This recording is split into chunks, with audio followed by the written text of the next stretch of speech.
একটা সুন্দর জঙ্গল ছিল। সেখানে থাকত এক গিরগিটি, নাম রম্প।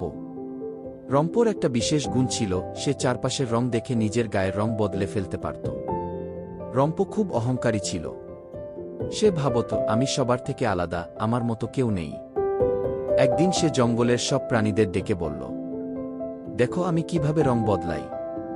আমি চাইলে গাছের মতো সবুজ, আবার মাটির মতো বাদামি হতে পারি। সবাই অবাক হয়ে গেল, কিন্তু একটা ছোট খরগোশ বলল, তুমি শুধু রং বদলাতে পারো, কিন্তু মন বদলাতে পারো না কি? রম্প হেসে বলল, মন বদলানো লাগে নাকি? রঙই তো সব কিছু। পরদিন হঠাৎ করে জঙ্গলে আগুন লাগল। সবাই দৌড়ে পালাচ্ছে, কিন্তু রম্প গা লুকাতে গিয়ে এতবার রং পাল্টাতে ব্যস্ত ছিল যে সে বুঝতেই পারল না কিভাবে কোথা পালাতে হবে। তখন সেই ছোট খরগোশ তাকে টেনে আগুন থেকে বাঁচিয়ে আনল। রম্প লজ্জা পেয়ে বলল, আজ বুঝলাম শুধু বাহিরের রং বদলালেই হয় না, নিজের মনও বদলাতে হয় কি।